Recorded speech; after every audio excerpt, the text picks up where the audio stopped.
Hey everybody, welcome to Married with Kids, where we are helping you get better as a parent and a spouse one step at a time. I'm Mark Brewer. I am your host, and I have with me my co-host today, Andrea Lathrop. It's good to see you. Hi everyone. Hey, so we're gonna be talking about discipline. I'm so excited about this show today. But if you could look on your life and consider what's an area that people look at you and go, wow, she's really disciplined in that area, and what's an area that people might look at and go, golly, she needs some discipline in that area. What would those be? I know I'm just kind of cutting to the chase here, man. We're landing this thing. Yeah.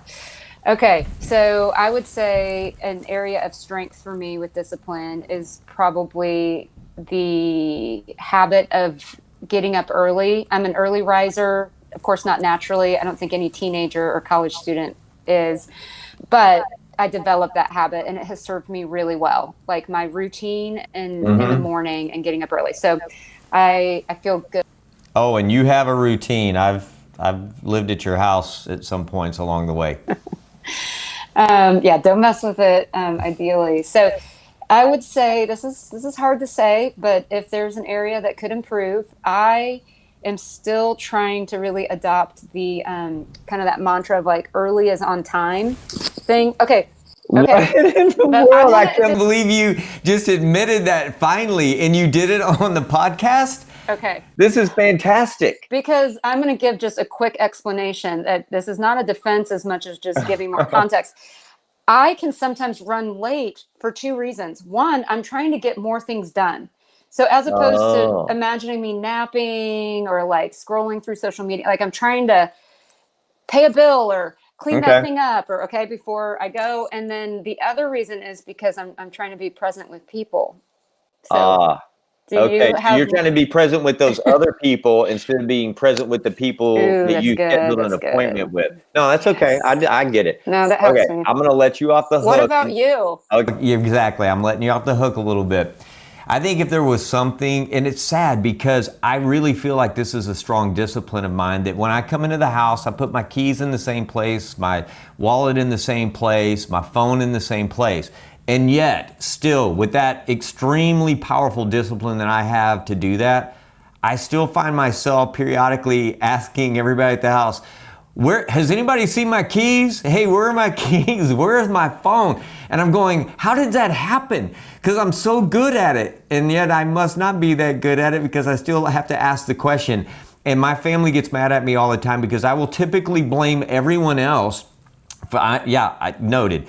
I will blame other people for moving the things that I can't find instead of first checking in with myself and assuming that I was the one that moved it. So whatever. Okay, so I admitted it. I'm sure when Melanie watches this, my wife watches this, she's gonna say amen.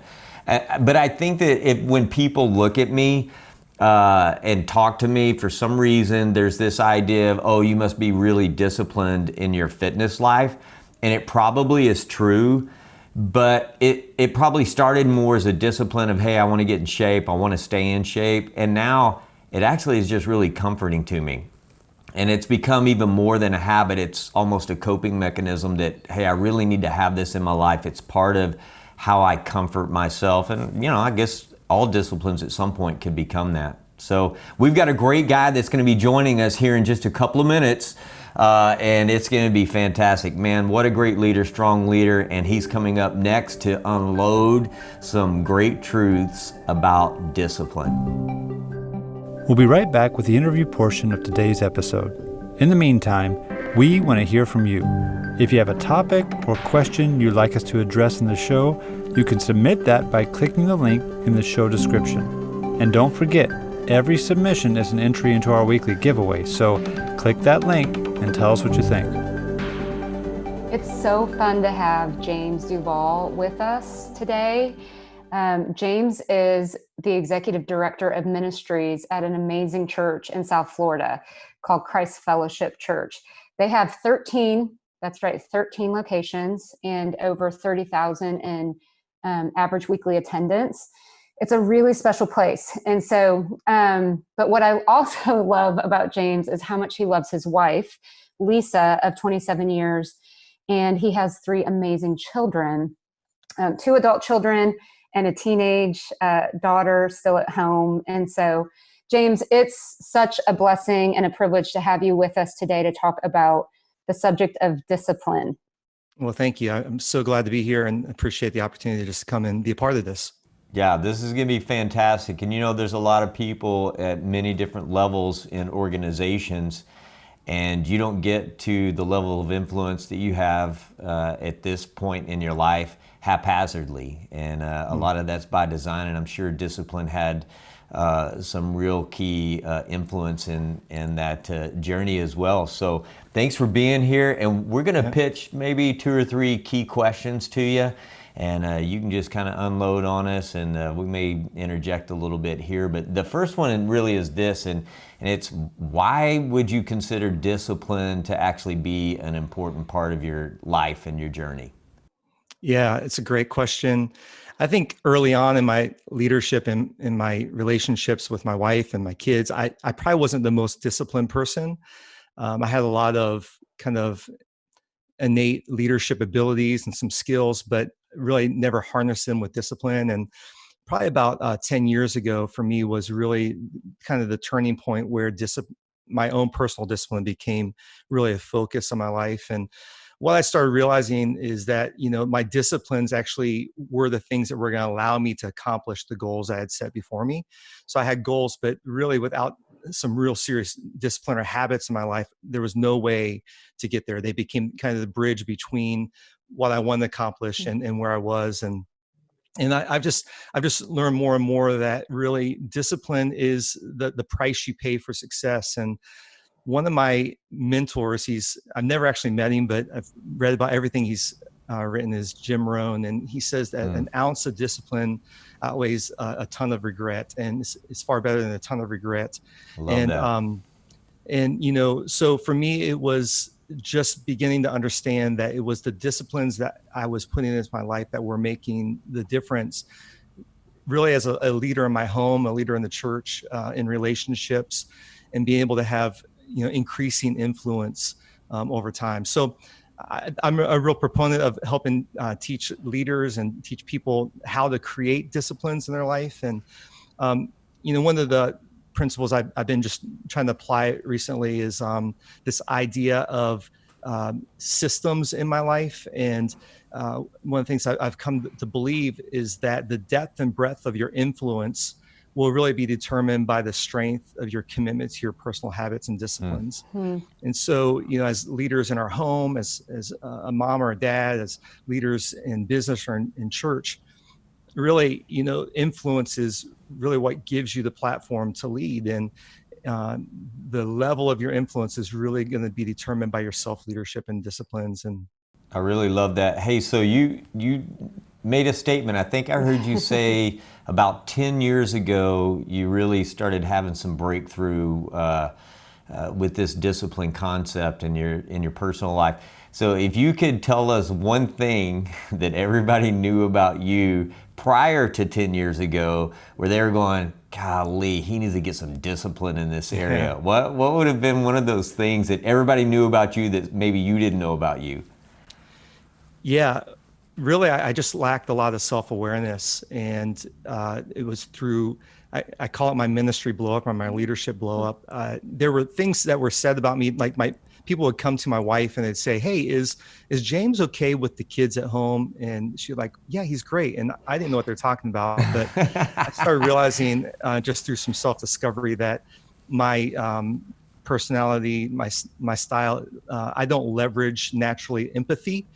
And so when I realized that, I became very disciplined on developing that skill. And so that was kind of the keystone moment for me to kind of go, no one is responsible for my development as a leader. I'm responsible. And, Christ Fellowship is an amazing church, and we're surrounded with an incredible leadership culture.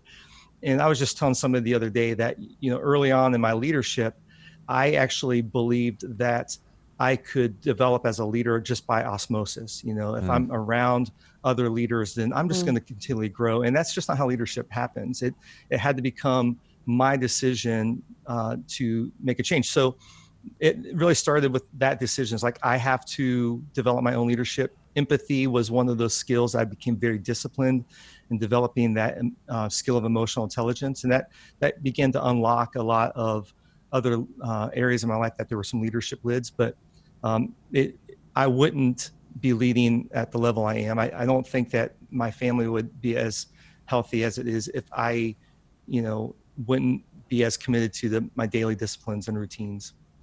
Wow, James, I think that's really insightful. Thanks for that. Yeah, James, I love that.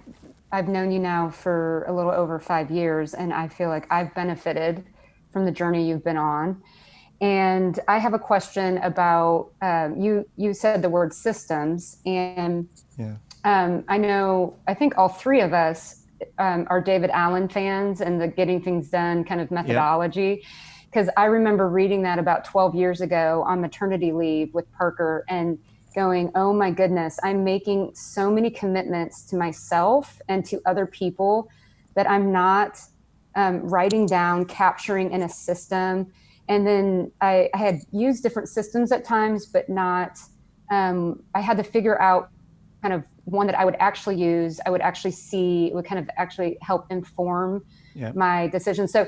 So how big of a deal do you think systems are and like tools and things for discipline? Yeah, I think it's huge. And, I was probably a lot like you, Andrea. I used to say that my productivity was kind of on ADD because I would go to a different daytime planner and I would try different tools and I never stick with anything long enough. And I think the thing about disciplines or, in this context, systems, one of the things I teach a lot is to build systems focus on building systems instead of focus on accomplishing goals, because, unless you have the practices in place, you're not going to get to where you want to go. And so for me, it really started, I just made a commitment that I was going to, for 5 years, I was going to commit to one tool. Wow. And it was going to, I was going to live and die by it no matter what. And back then it was Evernote for me. So I used my, daytime planner, my note taker, my file cabinet. And over time, I've developed some other tools and a kind of a process that it's kind of an abbreviated version of David Allen's Getting Things Done. I use 4 letters and acronym and call it CORE. So I capture everything that has my attention. I organize it, and that's by tagging it, putting files. I review it on a regular basis, and then I execute. And so that system worked over time, has been very helpful to me in managing all the things that, I have my attention. David Allen in his book wrote that your mind is for gathering ideas, not for keeping them.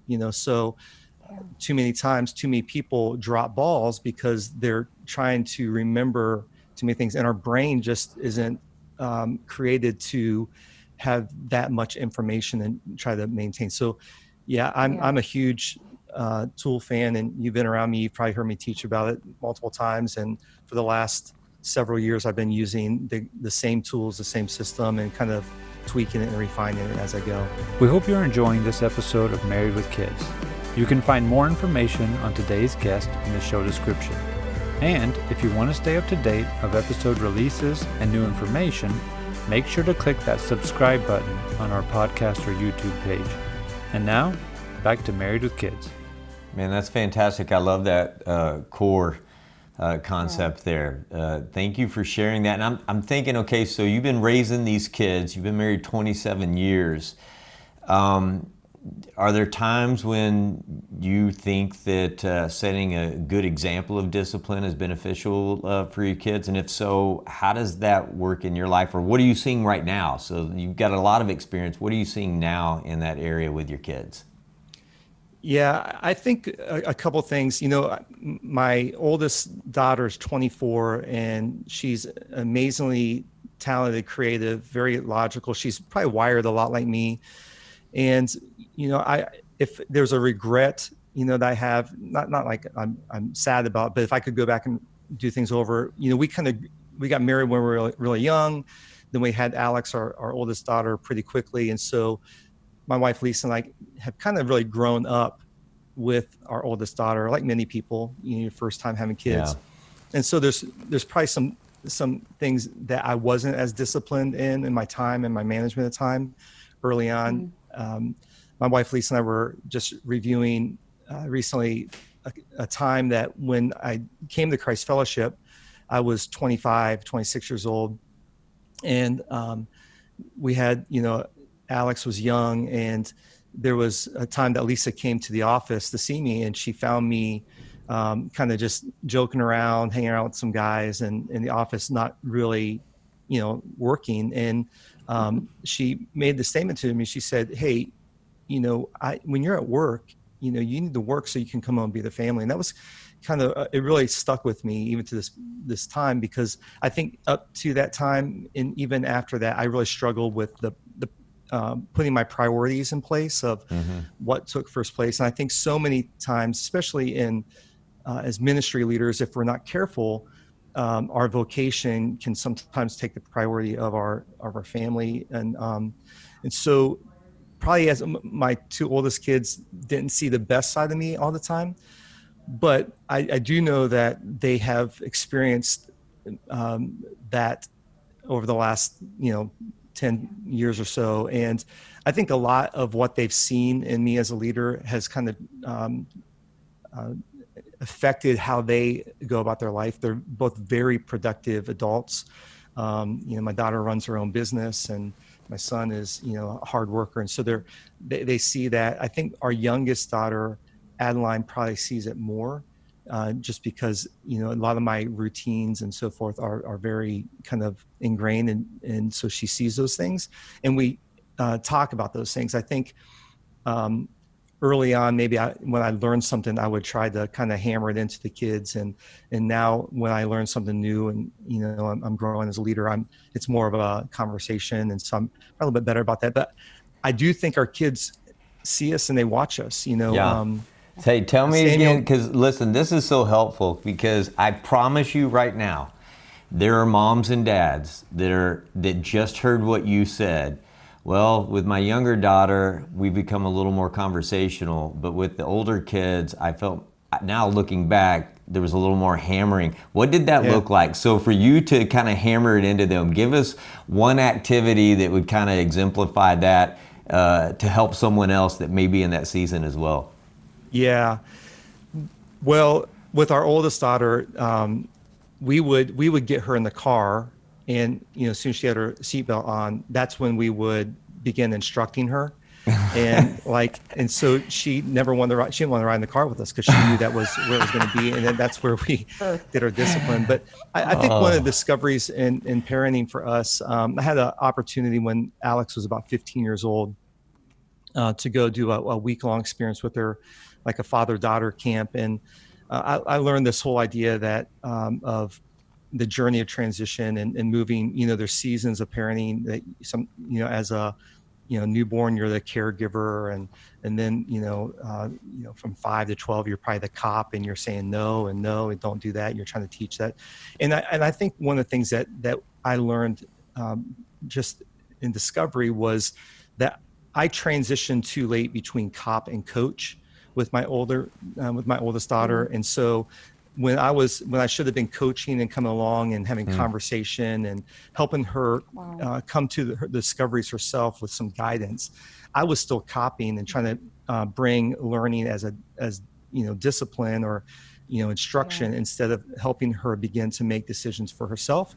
Wow, and so I think that was probably the biggest discovery. And here's the deal, we all know this, but Samuel Chan, his new book, Sequence to Success, has really impacted me, because I think as parents and leaders, the truth is that success for any of us comes down to three words. It's observation, opinion, and opportunity.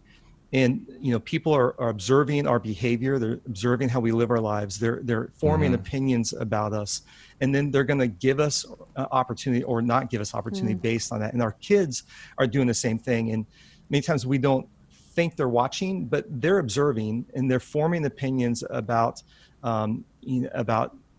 leadership, about faith, about about love, and then they're going to give opportunity for us to continue to have an influence or not have influence in their life. And so I think the way we discipline ourselves and in those systems, those habits are so important as parents.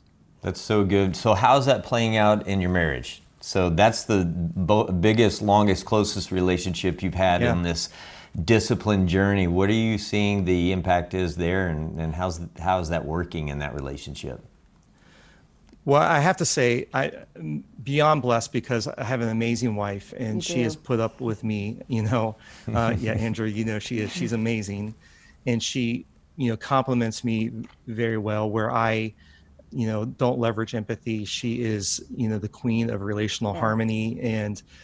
But I think when it comes to discipline, I think there's been some things that I've been very intentional in our relationship. And so I have always been trying to put that relationship really high. After my relationship with Jesus, my relationship with my wife is the most important relationship. And so a lot of my disciplines early on were really based around my marriage.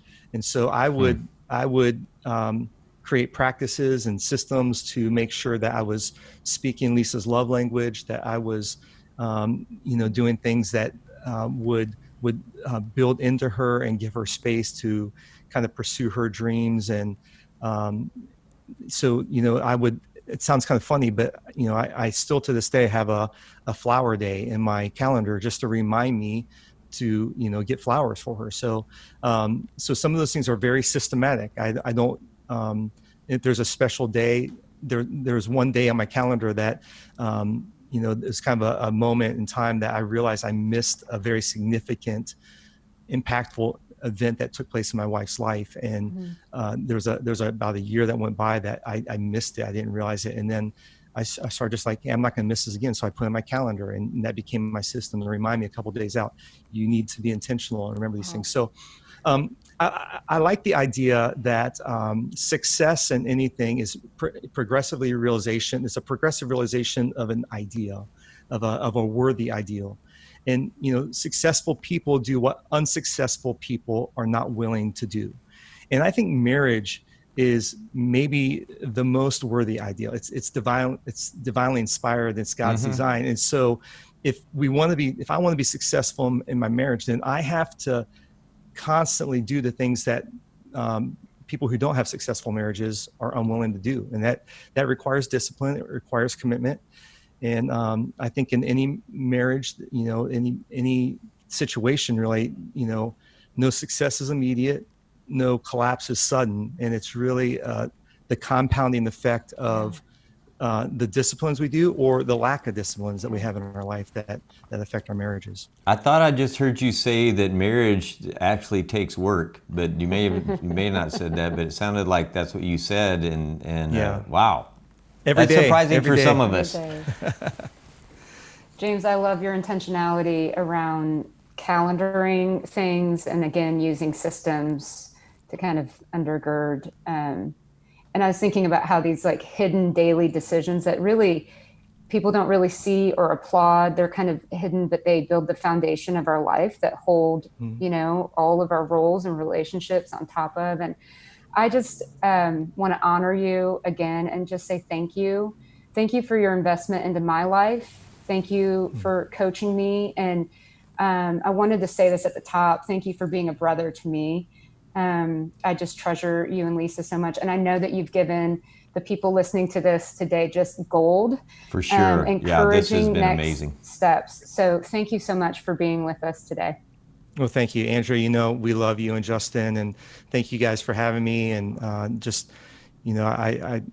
so thankful for the opportunity that God has given me. And, just like all of us, we want to do the very best that we can to live each day to the fullest. And so thank you so much. Thanks, James. Mark, wasn't that so good? I loved it. Yeah, it was just fantastic. I kept thinking, gosh, this is about to be over. I don't want him to leave. We need another hour of this. I know.